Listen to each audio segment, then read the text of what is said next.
হয়নি, ফরাক্কা যখন ক্রস করবে তখন উত্তরবঙ্গ পার্টটা শেষ হবে আমাদের ভাষায়, মানে গঙ্গার উত্তর আর দক্ষিণ। এক, দুই হচ্ছে যেদিন থেকে শুরু হয়েছে 29 তারিখ থেকে প্রতিদিন জনসমাগম বেড়েছে। যাদের আসার কথা নয় তারাও দেখো কিরকম চলে এসছে, বাচ্চা কাচ্চা, নারী, পুরুষ, বয়স্ক।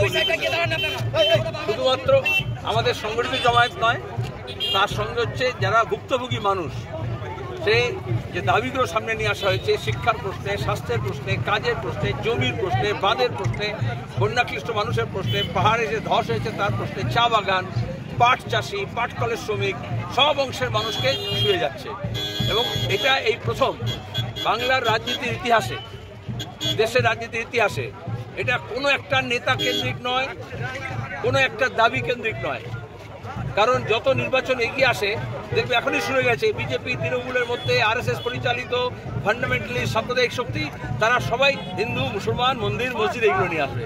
অথচ তোমাদের কাজের প্রশ্ন, যে পুলিশ আছে তারও ডিউটির প্রশ্ন, যে সিভিক আছে তারও পার্মানেন্ট চাকরির প্রশ্ন, রেশনের প্রশ্ন, মিড ডে মিলের প্রশ্ন, যে মিড ডে মিল খাওয়া এসে মিড ডে মিল কর্মচারীর প্রশ্ন, তাদের স্কিম ওয়ার্কারদের মাইনে আসা, আইসিডিএস, তারপর হচ্ছে কন্ট্রাকচুয়াল লেবার, ঠিকা শ্রমিক, দিনমজুর, পরিযায়ী শ্রমিক, যারা চা বাগানের শ্রমিক তার মজুরি পাচ্ছে না, আন্দোলন চলছে। এখানে যেমন বাংলা বাঁচাও যাত্রা চলছে, তেমনি এই যাত্রায় অংশগ্রহণকারী গিয়ে আবার অনশনে বসছে।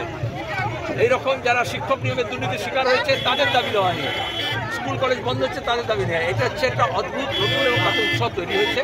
আমরা গর্বিত, মানুষ সাড়া দিয়েছেন, গোটা বাংলা সাড়া দিচ্ছে। গঙ্গা ভাঙন হচ্ছে এখন, এটা ফরাক্কার উত্তরে বিস্তীর্ণ এলাকা এবং ফরাক্কার দক্ষিণে বিস্তীর্ণ এলাকা, সে মুর্শিদাবাদ হোক, সে মালদা হোক। আমরা এখানে মথুরাপুরে থেকে পদযাত্রা করলাম, এর আগে আমি 3 বার এখানে এসেছি, বুদ্ধির চরে এসেছি। গঙ্গা এবং ফুলাহার দুটো নদী মিশে গেলে মালদার একটা বিস্তীর্ণ অঞ্চল চলে যাবে, মালদা বিপন্ন হবে। এইরকম মুর্শিদাবাদে পদ্মা এবং গঙ্গা দুটোর যা ভাঙন হচ্ছে, দুটো যখন মিশে যাবে একটা বিস্তীর্ণ অঞ্চল, অথচ পজিটিভ হওয়া উচিত। পজিটিভ এই জন্য হওয়া উচিত, এনটিপিসির যে ছাই আছে সেটাকে ব্যবহার করে, কেমিক্যাল ব্যবহার করে বাঁধ নির্মাণ করলে টেকসই হয়। বৈষ্ণবনগরে সেটা প্রমাণ আছে। আমরা চাই গঙ্গা পদ্মার মধ্যে একটা নেভিগেশন ক্যানেল, যাতে আমাদের যাতায়াত আরও বাড়ে, পূর্ববঙ্গের সঙ্গে বাংলাদেশের সঙ্গে মালপত্র সুন্দরবন দিয়ে ঘুরে যায়, তার থেকে সরাসরি যেতে পারে। সব সরকার এসে ঘোষণা করে সাহেবগঞ্জকে কেন্দ্র করে একেবারে কলকাতা থেকে হলদিয়া থেকে এলাহাবাদ পর্যন্ত নদীপথে গমনাগমনা, কিছু হয় না। মোদি বললো নমামি গঙ্গে, কিন্তু 22,000 কোটি টাকা দুর্নীতি হলো।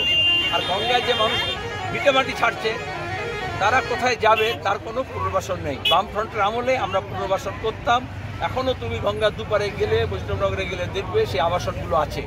অথচ এখন বাজার যাচ্ছে, মন্দির যাচ্ছে, কবরস্থান যাচ্ছে, ঘর যাচ্ছে, কোনো পুনর্বাসনের কেন্দ্র এবং রাজ্য সরকারের কোনো ব্যবস্থা নেই। কিন্তু পুলিশের সহায়ক কেন? যখন শামশেরগঞ্জে দাঙ্গা হচ্ছিল তখন পুলিশ কোথায় ছিল? 6 ঘন্টা শামশেরগঞ্জে আগুন লেগেছে, সরকারি গাড়ি পুড়েছে, মানুষ খুন হয়েছে, সপরিবারে খুন হয়েছে হরগোবিন্দ, কিন্তু তাও দেখা গেল পুলিশ নেই, থানা কিছু দূরে ছিল। আর এখন যেহেতু মমতা ব্যানার্জি এসছেন বলে, কেন এলেন মালদা মুর্শিদাবাদে? মালদা এসে তিনি কজন নেতা, কজন কথা, মালদার কথা বলছি, মালদায় কজন তৃণমূলের নেতার সঙ্গে কথা বলেছেন, কজন মানুষের সঙ্গে কথা বলেছেন, প্রশাসনকে এসে বলে গেছেন যাতে সব মৃত ভোটার থাকে, যাতে বিএলএর ওপর চাপ তৈরি করা হয়, যাতে দাঁড়িয়ে যত সব শিফটেড লোক আছে, ডুপ্লিকেট লোক আছে, সেগুলো ভোটার থাকে। এটা তার কাজ। আর তৃণমূলের ক্ষয় হচ্ছে। তুমি যখন হুমায়ুন কবির বললে, তার উদাহরণটা কি? তৃণমূলের এমএলএ, এটা বললে না কেন? প্রথমে তৃণমূলের প্রাক্তন মন্ত্রী, এটা বললে না কেন? বিজেপির প্রাক্তন প্রার্থী লোকসভা, সেটা বললে না কেন? তাহলে যারা বিজেপি তৃণমূলের মধ্যে আদান প্রদান করেছিল তাদের মধ্যে খালবালি হচ্ছে, এটুকু বলতে পারি। বিজেপিকে সাহায্য করতে হুমায়ুন কবির এসব করছে, এটা তৃণমূল বলছে। কারণ তৃণমূল এর আগে করেছে, তো যখনই তৃণমূল থেকে এরকম কিছু বলে তৃণমূলরা বলে দেয়, কারণ তৃণমূল জানে মমতা এটা করে এসছে। আজকে ডিভিশন বেঞ্চ রায় দিল যে আমরা বলি ধর্মের সঙ্গে রাজনীতি মেশাবে। হ্যাঁ, ধর্মের সঙ্গে রাজনীতি মেশালে কি হয়? এখন এই হুমায়ুন কবির নিজে কালকে বলেছে, সেটা বলছে না কেন? কি বলেছে? যে মমতা তাকে নির্দেশ দিয়েছিল অধীর এবং সেলিমকে হারানোর জন্য হিন্দু মুসলমানের মধ্যে উস্কানি তৈরি করতে হবে। সে করে হলো। তাহলে আরএসএস মমতাকে বলেছে এখানে একটু মুসলমান করতে হবে, একটু হেজাব করতে হবে, একটু সিদ্দিকুল্লাহ চৌধুরীকে নিতে হবে, একটু ইমাম বরকতিকে নিতে হবে। তাহলে আরএসএস বিজেপিও হিন্দু সাম্প্রদায়িকতা রাজনীতি করতে পারে, বিভাজনের রাজনীতি হলো। এখন দাঁড়িয়ে এটা করার পরে 25 বছর ধরে লোকে বুঝে গেছে। এর আগে মুকুল রায় বলেছে, সে বিজেপি তৃণমূলতে যাতায়াত করেছে। শুভেন্দু বলেছে মমতা কী করেছেন, কীভাবে সিপিএমের অফিসগুলো ভাঙতে বলেছিলেন, পোড়াতে বলেছিলেন। আর এখন হুমায়ুন বলছে যে মমতা কীভাবে বলেছিলেন অধীর সেলিমকে হারানোর জন্য সাম্প্রদায়িক উস্কানির কথা বলতে হবে। আর মমতা কেন বলেছেন? কারণ মোহন ভাগবত যা বলেছে মমতা তাই করেছেন। তো তুমি আমাকে প্রশ্ন করছো, এটা বলেছে এরা সব পুতুল নাচের পুতুল। আসলে পরিচালক কে, রাজনীতি সেটা দেখতে হয়। তাই আপনি পাবে পার্থ পেল, এর আগে অনেক অন্যান্য পেয়েছে। কেন পাচ্ছে? কারণ এটাকে বলে সেটিং, ACTTING, বুঝেছো? এই সেটিং রাজনীতি আমরা অনেক দিন ধরে বলছিলাম, এখন লোকে বুঝতে পারছে। ইডি, CBI অভয়াকাণ্ড হোক, প্রাইমারি শিক্ষক নিয়োগের ক্ষেত্রে হোক, দুর্নীতির প্রশ্ন হোক, নারদা হোক, সারদা হোক, চিট ফান্ড হোক, এই সবেতে দেখা যাবে উপকৃত হয়েছে বিজেপি তৃণমূল দুজনেই, অর্থনৈতিকভাবে এবং রাজনৈতিকভাবে। এই জন্যই এদের কেউই জেলে থাকবে না, শাস্তি পাবে না। এই জন্য আমরা মানুষকে বলছি, নবান্নকে শাস্তি 56 দেবে না। নবান্ন এবং 56কে টাইট করতে হলে রাস্তা মানতে নামতে হবে মানুষকে। এই জন্য বাংলাদেশ অদ্ভুত কথা ওই প্রশ্ন করেছিল না, এটা বলতে তোমরা এমন জিজ্ঞেস করছো যে আপনি কি লজেন্স খাওয়ার পক্ষে না লজেন্স খাওয়ার বিপক্ষে? এই বাচ্চা ছেলেরা লজেন্স খায়, তুমি যদি ডায়াবেটিক হও, তুমি যদি লজেন্স খাও, তোমাকে বারণ করবো। তাহলে আমরা বলেছি মোদি হোক, মমতা হোক, তোমার গিয়ে বাবরি মসজিদ ভাঙা হোক, রাম মন্দির গড়া হোক, জগন্নাথ মন্দির তৈরি করা হোক, মহাকাল মন্দির তৈরি করা হোক, মন্দির, মসজিদ, গির্জা, গুরুদুয়ারা মানুষ যুগ যুগ ধরে গড়ে তুলেছে। সরকারের এটা কাজ নয়। যখন সরকার করছিল তখন প্রশ্ন করছিল না কেন? করছেন মোদি যখন করছে, যোগী যখন করছে, তখন তুই প্রশ্ন করছে না কেন?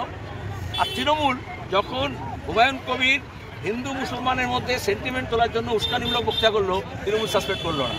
আর এখন যখন বাবরি মসজিদ করার কথা বলছে তখন সাসপেন্ড করছে। তাহলে তৃণমূলের রাজনীতি বুঝে নাও। এই যে তুমি যখন যোগ করছো, কথা বলছো, সবাই করে আমার সঙ্গে।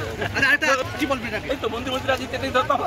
কালকে তোমাকে হিন্দুকে মুসলমান, মুসলমানকে হিন্দু বলে দাবি করে, এটাই তো করছে। আজকেও কেন্দ্রের বঞ্চনার জন্য আমি বলছি নদী, আমি বলছি সার, আমি বলছি কালোবাজারি, আমি বলছি দুর্নীতির বিরুদ্ধে। আর তোমাদেরকে দিয়ে RSS তৃণমূল প্রতিদিন বোঝাচ্ছে হিন্দু আর মন্দির মসজিদ বলে। কিন্তু গোটা বঞ্চনা চলছে। আমরা যখন বলতাম তখন বলতে এরা নাটক করছে, কিন্তু এরা এমপিরা কি ঘাস কাটছে গিয়ে তৃণমূলের? তারা পার্লামেন্টে কি বলছে? আর আমি বলেছি মমতা ব্যানার্জি যদি সাহস থাকে তাহলে একটা হোয়াইট পেপার বার করুক যে কত টাকা কোন খাতে পাওনা আছে। আর বিজেপির যদি সাহস থাকে তাহলে তারা একটা বার করুক হোয়াইট পেপার যে কত টাকা দিয়েছে কোন খাতে, আর তার খরচ কী হয়েছে, আর যে দুর্নীতি হয়েছে তার বিরুদ্ধে কী ব্যবস্থা নিয়েছে, বলবেন।